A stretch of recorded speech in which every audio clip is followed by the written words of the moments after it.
Почитувани, синоќа министерот Зоран Ставревски објави дека ги заложил граѓаните со нови 250 милиони евра пари од кредит од Deutsche Bank.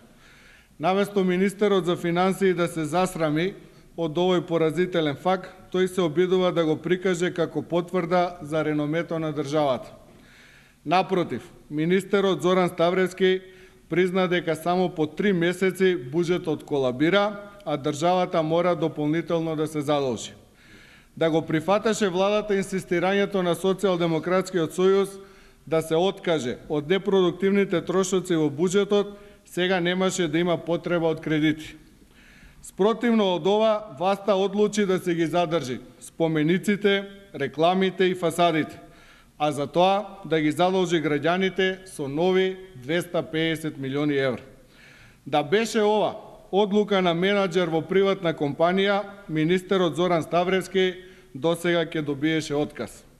Сакаме да предупредиме дека доколку власта продолжи со расипничкото однесување и упорно одбива да ги скрати непродуктивните трошоци, ни овој кредит нема да биде доволен.